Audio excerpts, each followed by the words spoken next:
Isaías, capítulo 6, na esperança de descobrirmos ou repensarmos ou alinharmos as nossas vidas a essa realidade do nosso chamado missional, do nosso chamado em relação à vontade do Senhor. A partir do versículo 1.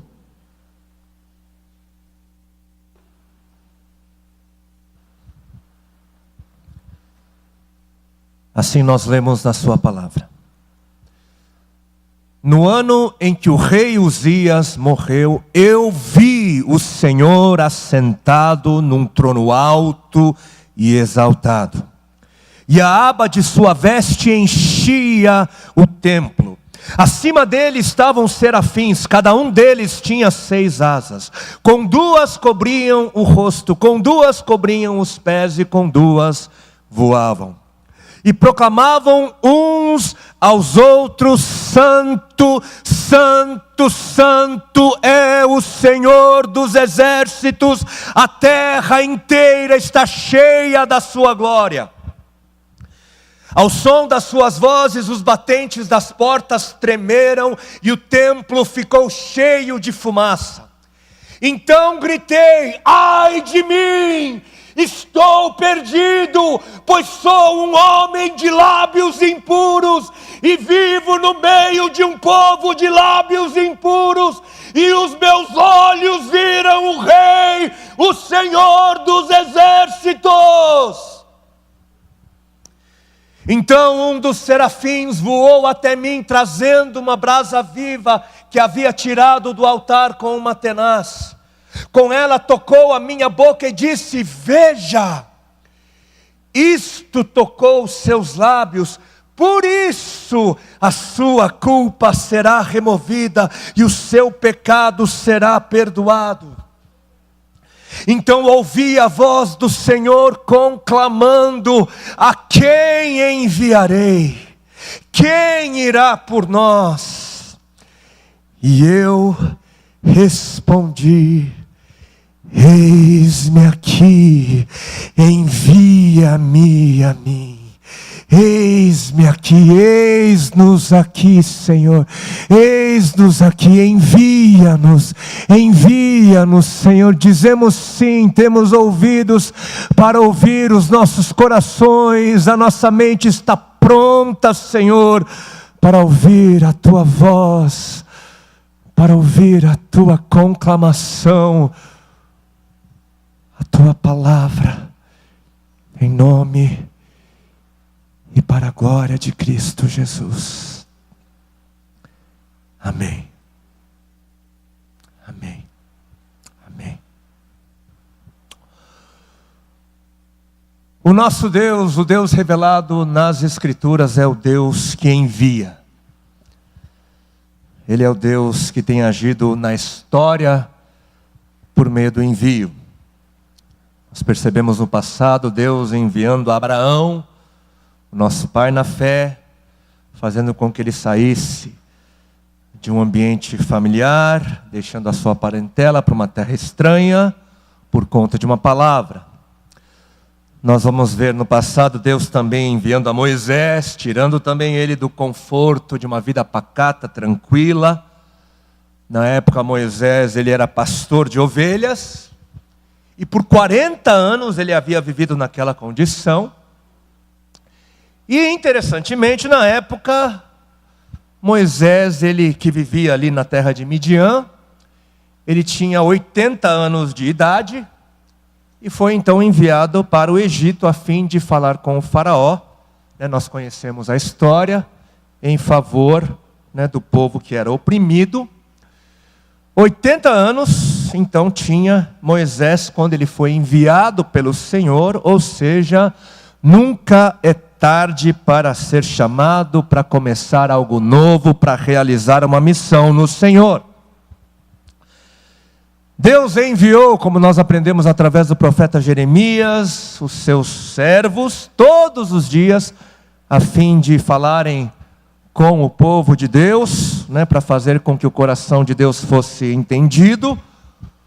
E como nós muito bem sabemos e cantamos, Deus enviou o seu Filho amado, seu único Filho, para nos salvar, para nos guiar, para ser a esperança das nações, E na sequência ele voltou para o Pai, e Deus então enviou o seu Espírito, o Espírito Santo, para nos consolar, guiar, convencer, capacitar, estar conosco.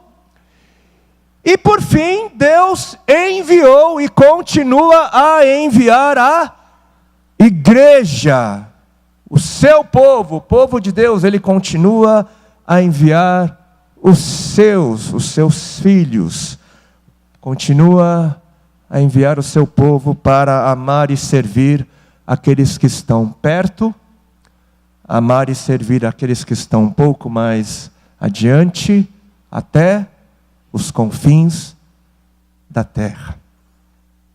É por isso que essa conclamação, a quem enviarei, continua ecoando pelos séculos, encontrando corações ao longo da história, e nos encontrando hoje aqui, nessa manhã. E voltando para o texto que nós acabamos de ler, em Isaías capítulo 6, 5 coisas eu gostaria de destacar a respeito do nosso chamado, 5 características dessa realidade. Rapidamente, esses 5 destaques no texto. Existem mais, mas eu vou destacar 5 somente. Primeiro destaque, a qualidade dos chamados. Segundo destaque, a razão do chamado. Terceiro destaque, a boa nova do chamado. O quarto, a responsabilidade no chamado. E o quinto, a motivação do chamado. E quanto ao primeiro destaque, quanto à qualidade dos chamados, versículo 5, o profeta Isaías: então gritei, ai de mim, estou perdido, pois sou um homem de lábios impuros. Ai de mim! Ai de mim, porque eu não tenho condições de estar na presença de Deus. Ai de mim, porque eu não tenho condições de ministrar a Deus. Ai de mim, porque eu não tenho condições de ministrar em nome de Deus. Ai de mim.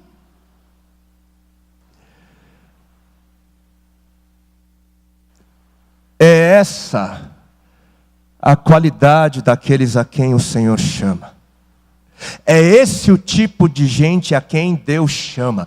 Deus chama pessoas imperfeitas. Deus chama pessoas incompletas. Deus chama homens e mulheres de lábios impuros. Chama homens e mulheres cujas vidas ainda estão no processo de santificação. Ele não chama pessoas capacitadas, Ele não chama os qualificados, não é por aquilo que temos condições de dar, mas é por aquilo que Ele tem condições de fazer através de nós. 1 Coríntios capítulo 1, Ele chama os que nada são, chama os loucos, chama os fracos, chama os insignificantes, os desprezados, para que ninguém se vanglorie diante dele. Porque o fazer, o agir, o realizar é dele, a glória, o louvor é dele, é dele, é dele.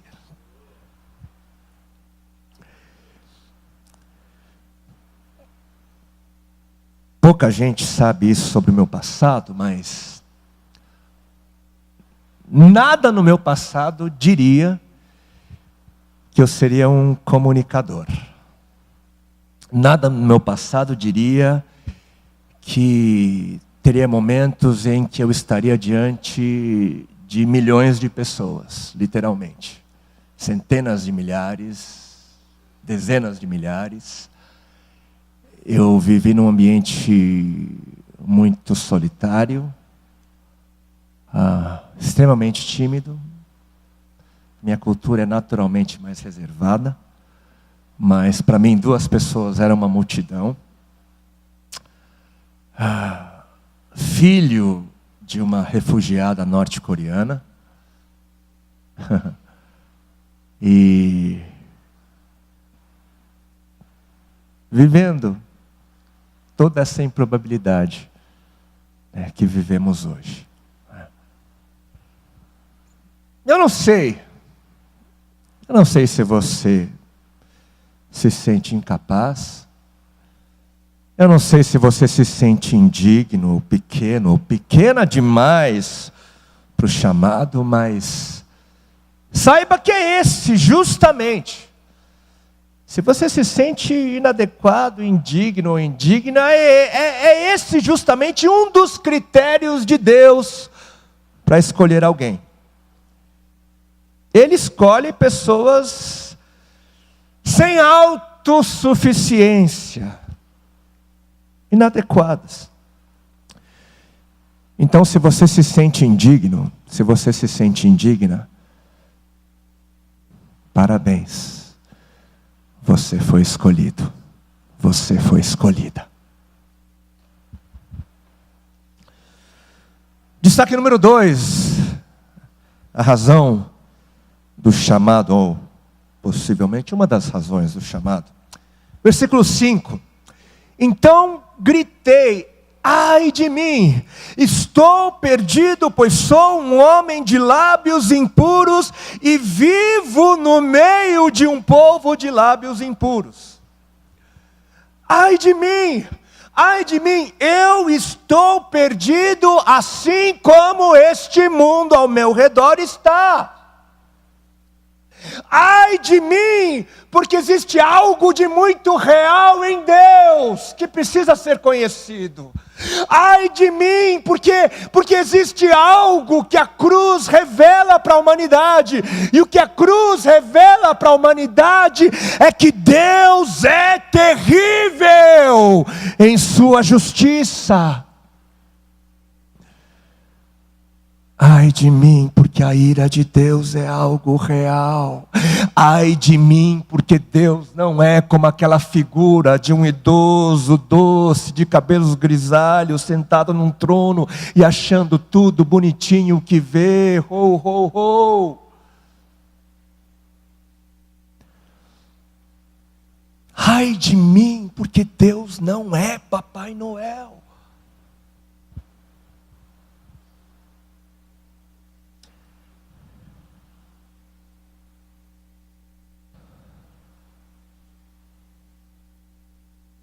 E nós estamos falando do nosso chamado, da nossa missão. E toda missão nasce de uma necessidade. De uma necessidade. A missão de Deus nasceu de uma necessidade, da nossa necessidade. Da nossa necessidade de salvação. Mas salvação do quê? Do que é que precisávamos ser salvos? Romanos, capítulo 5, versículo 9. Precisávamos ser salvos. Esse mundo precisa ser salvo da ira de Deus. Existe algo separado, preparado para este mundo perverso, caído, rebelde, que é a manifestação completa e final da justiça de Deus. Terrível justiça de Deus. Existe um texto que eu li não faz muito tempo, do doutor J.I. Packer. Esse texto foi escrito em 1973, tem mais de 40 anos, 73, 46 anos.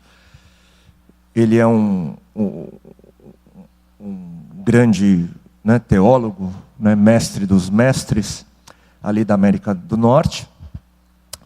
E esse texto que ele escreveu leva o título de A Ira de Deus, e eu quero ler um trechinho dela. E o texto diz o seguinte, parte dele: o hábito moderno, isso há mais de 40 anos atrás, o hábito moderno na maioria das igrejas é falar pouco sobre esse assunto, o assunto da ira. Aqueles que ainda creem na ira de Deus falam pouco sobre ela, talvez pensem pouco também sobre isso. Numa época que se tem vendido vergonhosamente aos deuses da ganância, do orgulho, do sexo e do egoísmo, a igreja apenas murmura alguma coisa sobre a bondade de Deus, mas não diz virtualmente nada sobre o julgamento. Quantas vezes você ouviu falar a respeito disso no último ano? Ou se você é um ministro, quando pregou algum sermão sobre a ira de Deus? Quanto tempo faz que um cristão falou diretamente sobre este assunto na rádio, ou na televisão, ou em pequenos sermões de meia coluna que aparecem em jornais e revistas? E se alguém o fizesse, quanto tempo levaria para que fosse pedido a ele que voltasse ao assunto? O fato é que o assunto da ira divina tornou-se praticamente um tabu na sociedade moderna. E os cristãos em geral têm aceito o tabu e se condicionado a nunca levantar o assunto. A Bíblia tem um comportamento bem diferente. Não se pode imaginar que o julgamento divino tenha jamais sido um assunto popular. Entretanto, os escritores bíblicos se referem a ele constantemente. Uma das coisas mais impressionantes sobre a Bíblia é o vigor com que os dois testamentos enfatizam a realidade e o terror da ira de Deus. Um estudo da concordância vai mostrar que nas Escrituras existem mais referências sobre a cólera, a fúria e a ira de Deus do que sobre o seu amor e a sua bondade.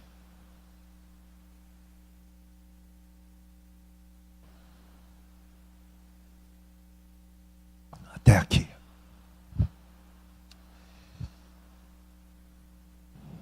E isso me levou a alguns questionamentos.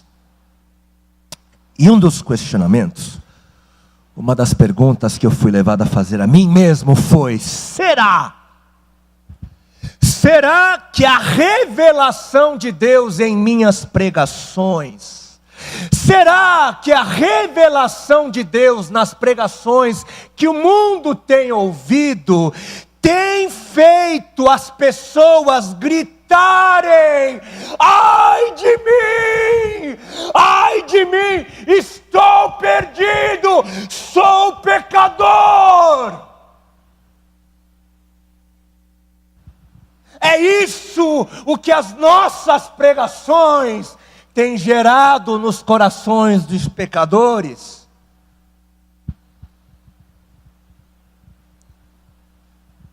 Mas espera aí, o Evangelho não são boas notícias? Sim, o Evangelho é uma boa notícia, a melhor de todas.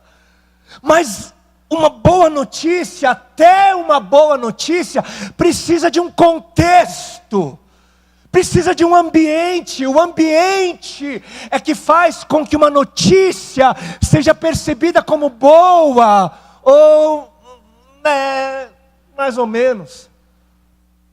Como assim?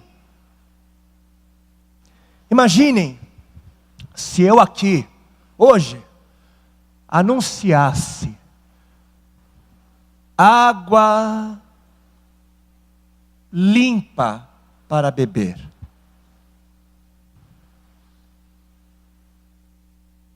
Água limpa para beber? Espera aí, mãe. Primeiro que eu só bebo se a água estiver limpa. E eu, não, já bebi. Estou tranquilo. Tem bebedor ali, ó. A irmã lá atrás está bebendo. Eu levanto e vou lá e bebo.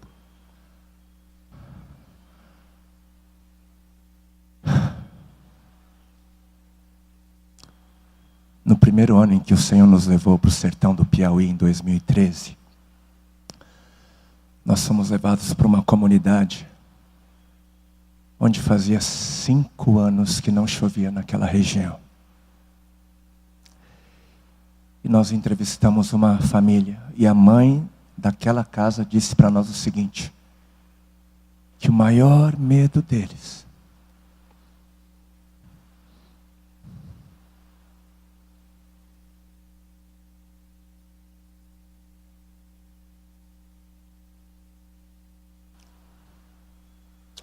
é quando falta água. E ela dizia para a gente que quando nem aquela água imunda, porque tem açudes, tem poços que vão secando, onde os animais compartilham e defecam naquela água. E quando nem aquela água tem mais, essa água eu não teria coragem de dar para o meu cachorro beber aqui em São Paulo, muito menos lavar o meu carro. Mas quando nem aquela água tinha mais, ela dava óleo para as crianças beberem.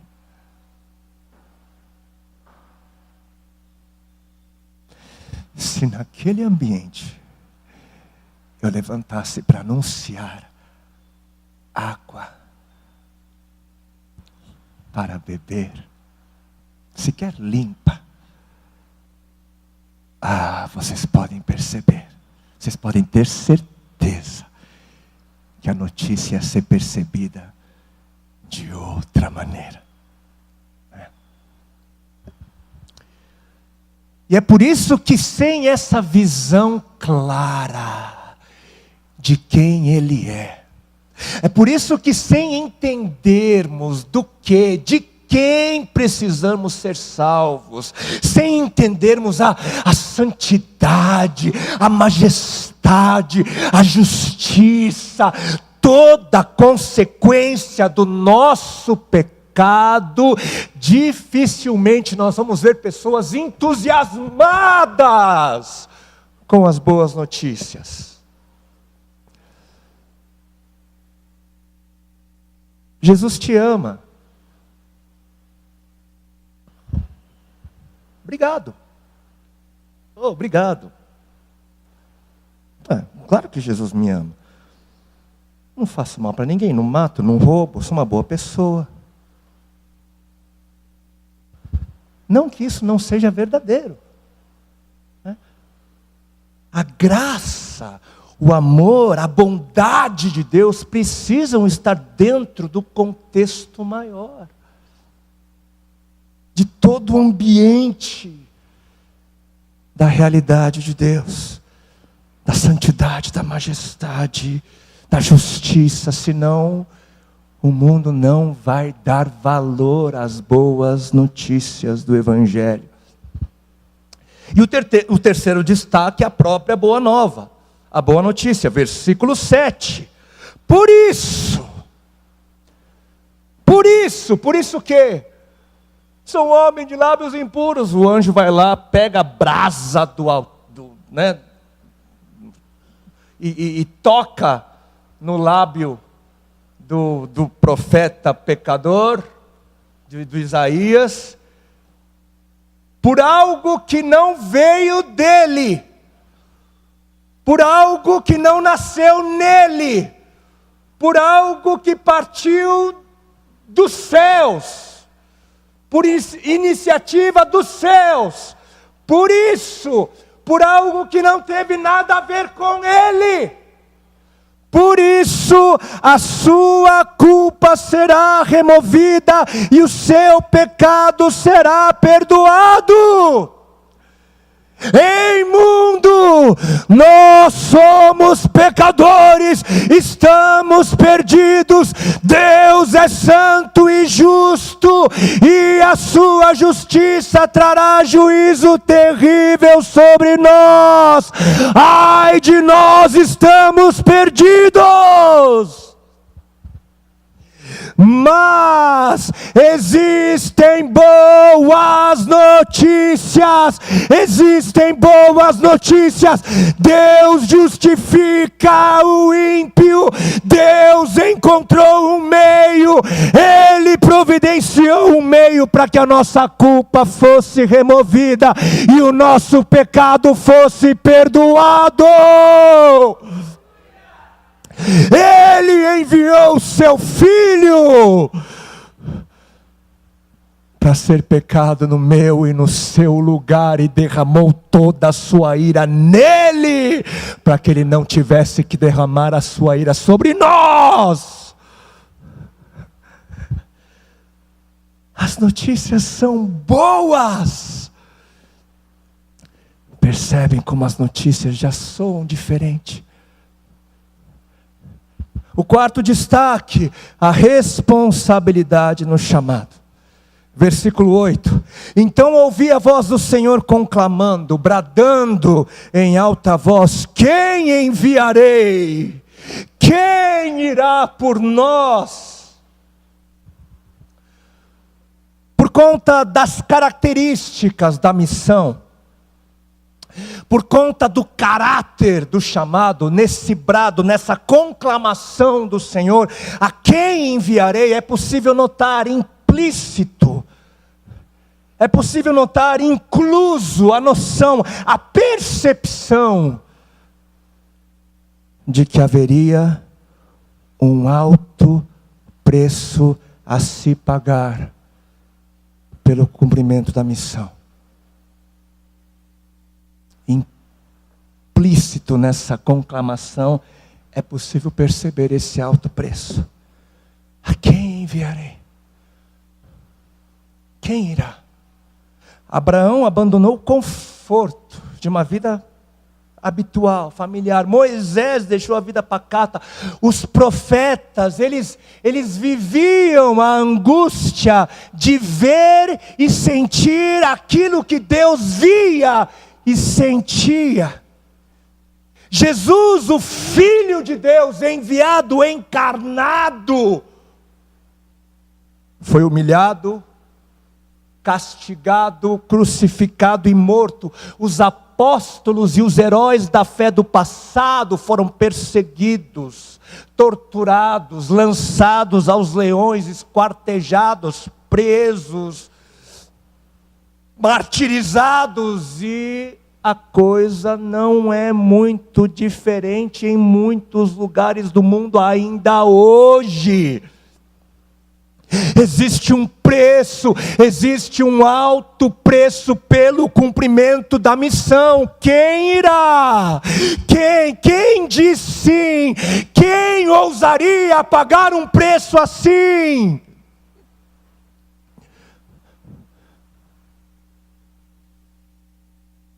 Alguém aqui? Alguém aqui? Quem diz sim? A quem enviarei? Quem irá por nós?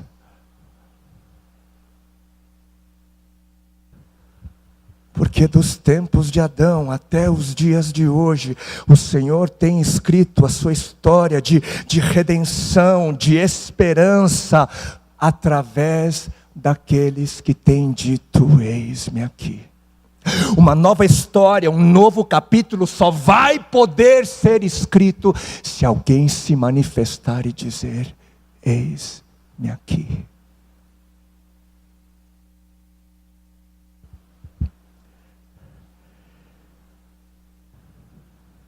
Eu tenho uma forte impressão que Deus está à procura de gente fazendo perguntas diferentes. Uma forte impressão que, se Ele não está, eu estou cansado de perceber nas entrelinhas as pessoas fazendo perguntas do tipo: mas o que é que eu vou ganhar com isso aí?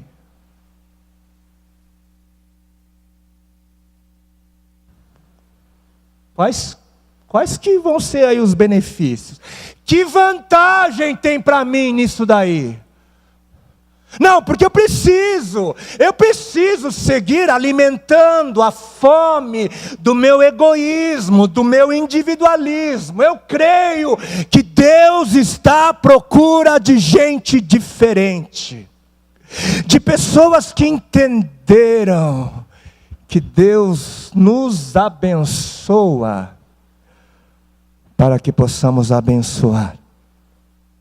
Deus disse a Abraão: te abençoarei e você será uma bênção para as nações. A bênção de Deus tinha um propósito além de Abraão, alcançava Abraão, mas atravessava, ele não era o destino final, e além de Abraão, da mesma maneira que as bênçãos que pairam sobre nós precisam ir além de nós, ou nós desvirtuamos a bênção.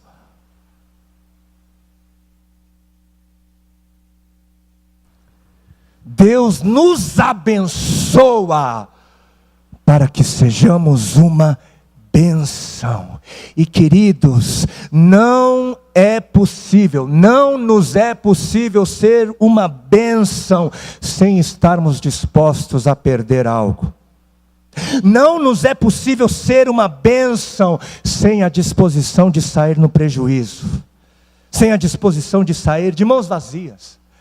Não nos é possível ser uma bênção sem lágrimas, sem angústias, sem dores. Não é possível ser uma bênção sem amar.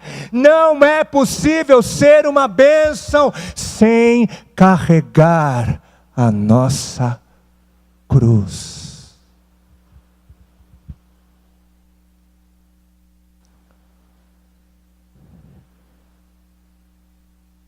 E algo que fala um pouquinho mais sobre a nossa responsabilidade na missão. Abra por favor comigo a sua Bíblia em 2 Reis.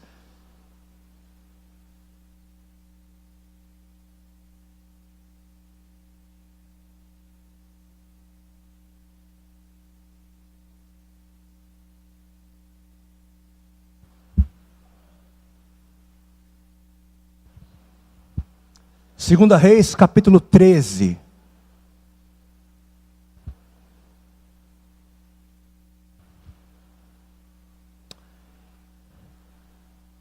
Segunda Reis, capítulo 13, a partir do versículo 14, e um pouco sobre o contexto do texto.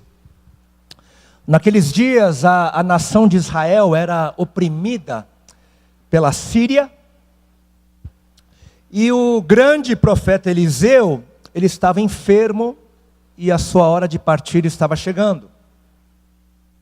E por meio do profeta Eliseu, o Senhor havia concedido inúmeras vitórias, ao povo de Israel sobre os inimigos, e o rei Jeoás, o rei da época, temendo por uma Israel sem o grandioso profeta, ele vai lá fazer uma visita ao quase morto Eliseu, e versículo 14, então, curvado sobre ele, chorou gritando: meu pai, tu és como os carros e os cavaleiros de Israel, tu és como os exércitos, Como quem diz: o que é que vai ser agora sem o poderoso profeta? Como haveremos de lidar com os nossos inimigos? E o texto continua, e Eliseu lhe disse, versículo 15: traga um arco e algumas flechas. E o rei assim o fez. Pegue o arco em suas mãos, disse ao rei de Israel. Quando pegou, Eliseu pôs suas mãos sobre as mãos do rei. Ele disse para abrir a janela que dava para o leste e atirar. O rei o fez. E então Eliseu declarou: esta é a flecha da vitória do Senhor, a flecha da vitória sobre a Síria. Você destruirá totalmente os arameus em Afeque. Em seguida, Eliseu mandou o rei pegar as flechas e golpear o chão. O rei então golpeou o chão uma vez, 2 vezes, 3 vezes e parou. Parou. Simplesmente parou. Tinha mais flechas na sua aljava, mas parou. O texto não nos diz por que parou. Talvez a gente possa fazer aí as nossas suposições. Desânimo, descaso, falta de fé. Sei. Sua construção teológica, preguiça, não sei. Parou. Ele tinha mais flechas. O profeta estava ali esperando que ele continuasse, mas parou. Versículo seguinte. Versículo 19. O que aconteceu? O homem de Deus ficou irado. Eliseu ficou irado com o rei e disse: você deveria ter golpeado o chão 5 ou 6 vezes, então iria derrotar a Síria e a destruiria completamente. Mas agora você a derrotará somente 3 vezes. E então Eliseu morreu e foi sepultado. Uau! Uau! Pergunta: será que nós somos seres responsáveis por nossas ações? Sim ou não? Sim ou não? Sim! Somos seres responsáveis por nossas ações. Inclusive seremos julgados por nossas ações. E as nossas ações terão repercussões. Elas vão repercutir na história e na eternidade. As nossas ações, elas repercutirão. Mas a nossa falta de ação,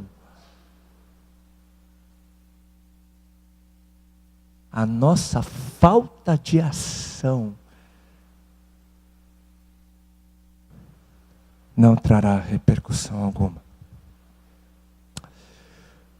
Vejam só, o rei Jeoás, ele havia ido buscar uma resposta em Deus, buscando o profeta. Uma resposta de Deus, buscando o profeta. Deus então, por meio do profeta, dá todos os recursos necessários ao rei, para que o rei obtivesse os anseios, a resposta das angústias, as vitórias, tudo aquilo que seria necessário para ele conquistar os seus medos, as suas vitórias. Mas o rei não usa todos os recursos que estavam em suas mãos, e por conta disso, a missão tem um fim diferente daquilo que estava no coração de Deus. O resultado foi diferente daquilo que estava no coração de Deus. Aquilo que estava no coração de Deus era uma vitória por completa sobre a Síria.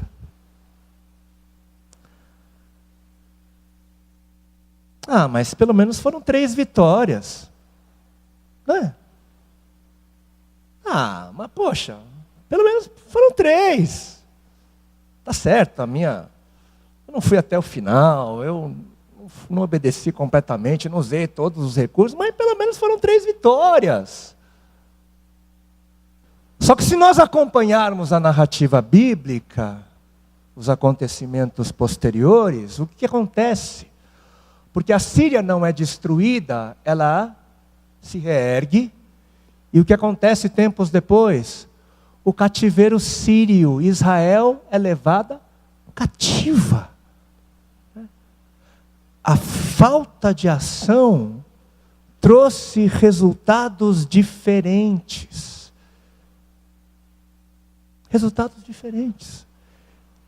E aí a pergunta que fica no ar é: quantos aqui já receberam uma palavra de Deus?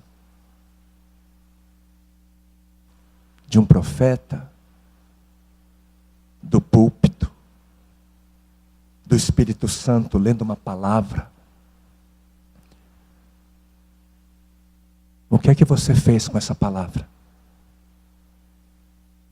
Você reagiu? Ou você, se for de Deus, vamos ver. Se for de Deus vai acontecer, né?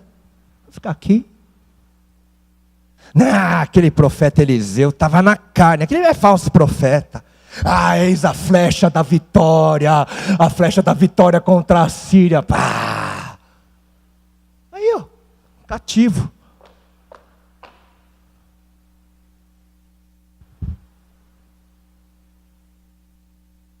O que você fez com essa palavra que você recebeu? Você reagiu? Você fez o seu papel? Você trabalhou como cooperador de Deus? Ou você parou?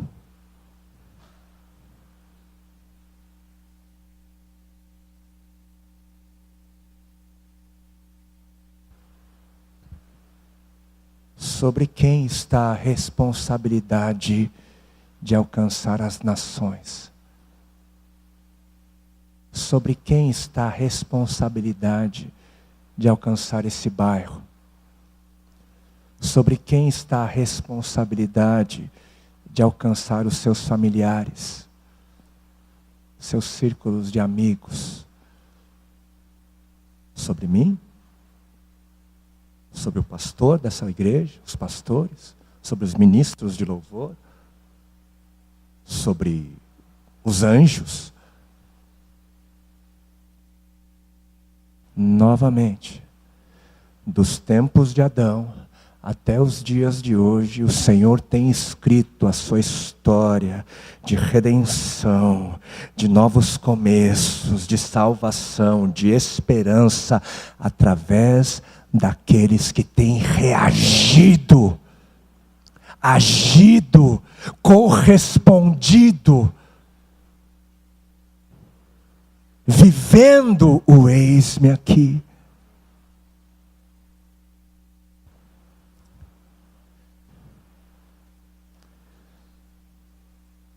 Eu e você somos os responsáveis pelo avanço da missão de Deus nessa terra, neste país, nesta cidade, neste bairro, em nossos prédios, em nossas casas.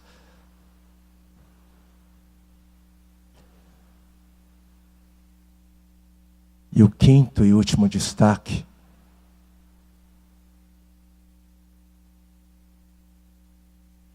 a motivação do chamado. A motivação da resposta. E é aqui onde tudo começa, versículo 1. No ano em que o rei Uzias morreu, eu vi o Senhor assentado num trono alto e exaltado. No ano em que o rei Uzias morreu, eu tive um encontro com a glória de Deus. No ano em que o rei Uzias morreu, eu nasci de novo. Eu me lembro do dia, eu me lembro da data, eu me lembro do local, eu me lembro das circunstâncias. Foi o dia mais marcante. Eu vi o Senhor se revelou a mim e eu nunca mais fui o mesmo.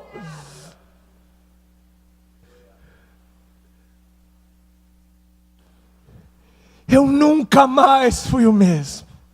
O que fez o profeta Isaías perceber quem ele era, perceber a impureza, perceber a perdição daqueles que estavam ao seu redor, foi a clara visão da glória de Deus, o que fez o profeta Isaías confessar o seu pecado e entender a boa nova do perdão, foi a clara visão da glória de Deus.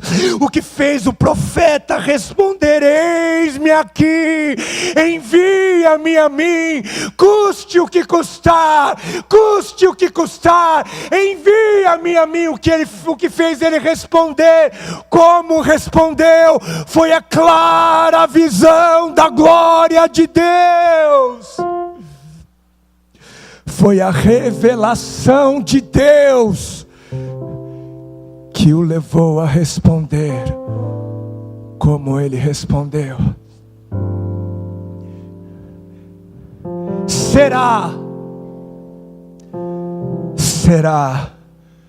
Será que quem não vive em missão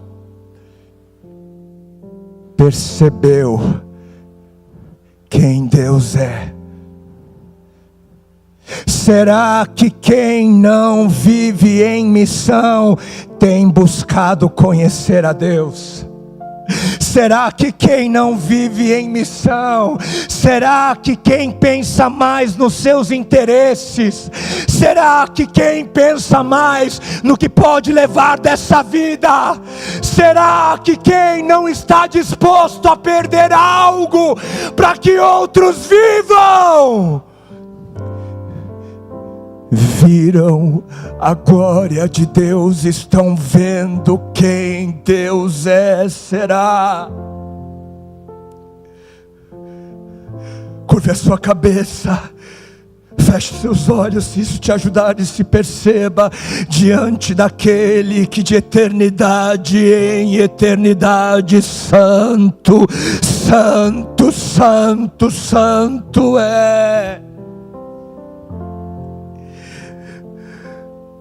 Precisamos te ver, precisamos te ver. Arranque dos nossos olhos, Senhor.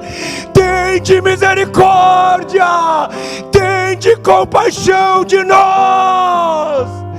E permita-nos enxergar, perceber a Tua glória, para que a nossa resposta seja uma resposta digna de quem Tu és, digna da mesma visão.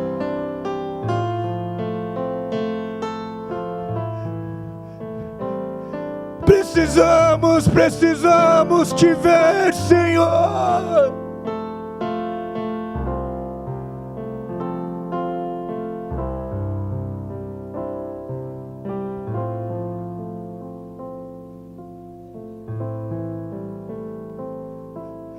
Para que a nossa resposta seja sim, sim, eis-nos aqui, eis-me aqui, envia-me,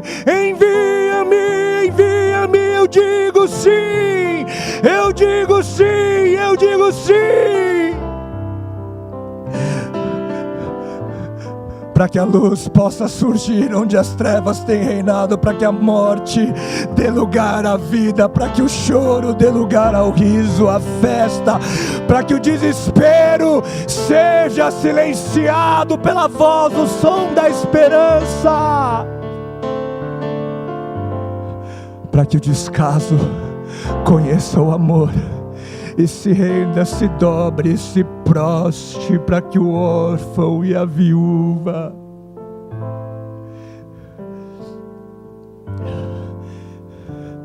sejam levantados como testemunha ao mundo de que existe um Deus amoroso, misericordioso, que tem compaixão dos que sofrem. Onde estão? Onde estão os que dizem sim? Onde estão? Onde estão os que dizem: eis-me aqui? Onde estão? A quem? A quem enviarei? Quem irá por nós? Quem? Se você diz sim, se você diz: eis-me aqui, levante-se do seu lugar e se aproxime do altar. Levante o seu lugar como quem diz sim, e venha, se aproxime do lugar de entrega, se aproxime do lugar do sacrifício, se aproxime do lugar de encontro. Você que diz sim, você que diz: eis-me aqui, custe o que custar, eu digo sim, eu quero ser resposta, eu quero ser resposta. Eu te vi, eu te vejo,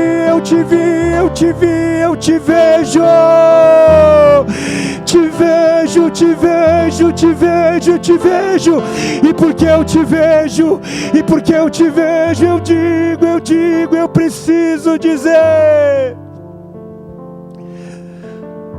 porque eu te vejo, eu só sei dizer sim. Porque eu te vejo, eu só sei dizer sim. Eis-me aqui, para que uma nova história nasça. Só porque eu disse sim. Senhor, para que aquilo que ainda não veio a existir venha à existência.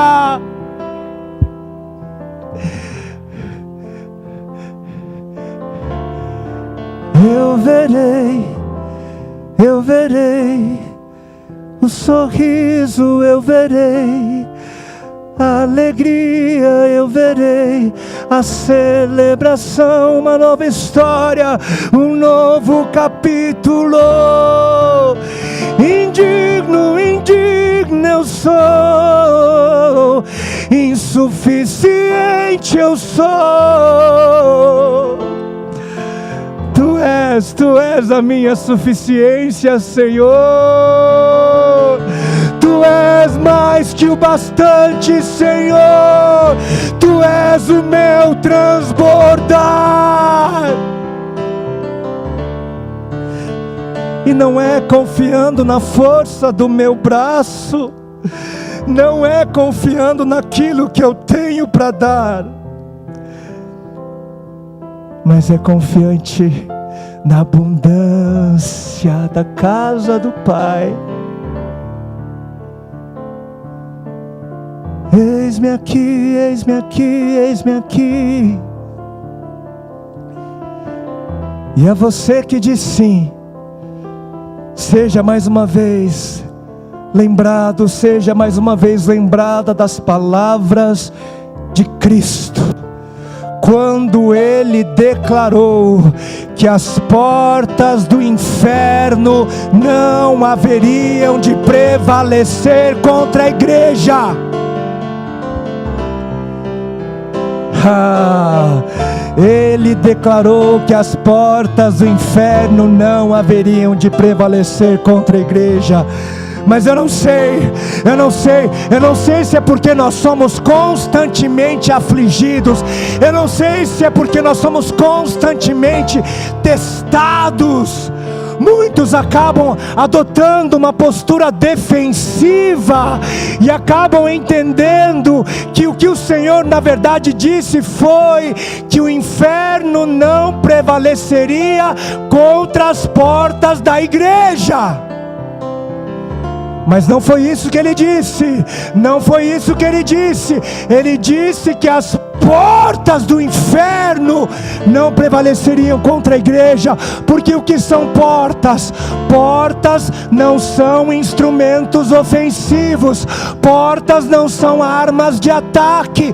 Portas são as últimas estruturas defensivas de um domínio, de uma fortaleza. O que é que o Senhor quis nos dizer? Ele quis nos dizer que enquanto aos seus, enquanto a sua igreja se levantar e responder: eis-me aqui, e avançar e ir, as portas do inferno não prevalecerão contra o avanço da igreja.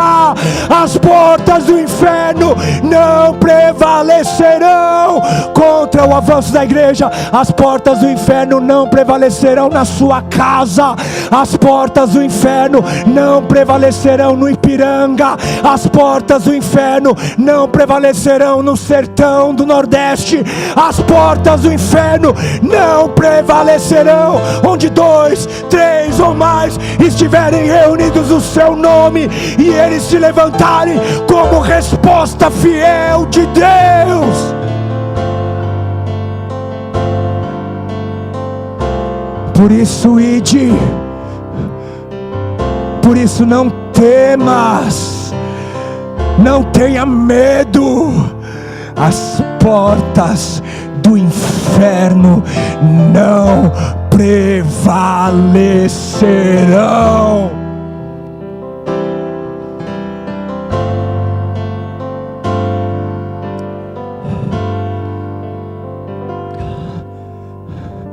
Quantas necessidades, Senhor, tomam os nossos corações, enchem os nossos olhos de lágrimas. Eis aí a nossa missão. Somos pequenos, somos desprovidos, somos insuficientes.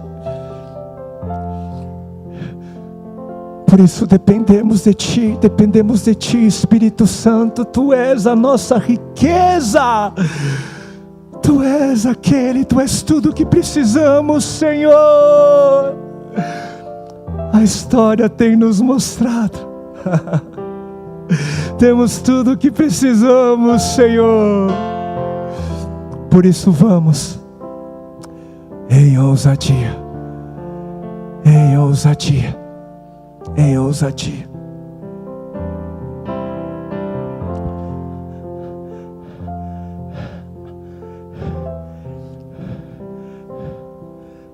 Tudo aquilo que nasce hoje ou aquilo que já lá atrás nasceu, continua a regar, Senhor, para que essa semente plantada se torne uma árvore frondosa, Senhor, cheia do Teu esplendor, dando frutos, Senhor, frutos eternos para a Tua glória, para o Teu louvor.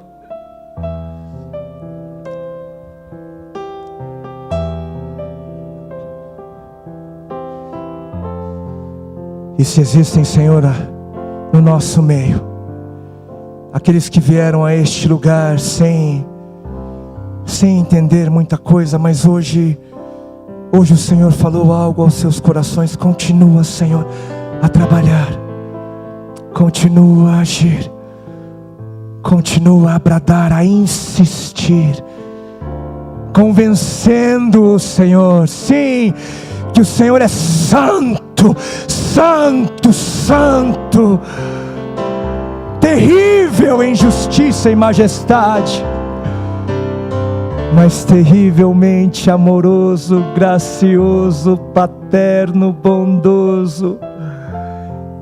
E que eles possam aqui encontrar amigos, irmãos, Senhor, companheiros de viagem, e aqui possam encontrar tudo aquilo que eles precisam também para a jornada. Em nome e para a glória de Cristo Jesus. Assim nós oramos hoje e sempre. Amém, amém.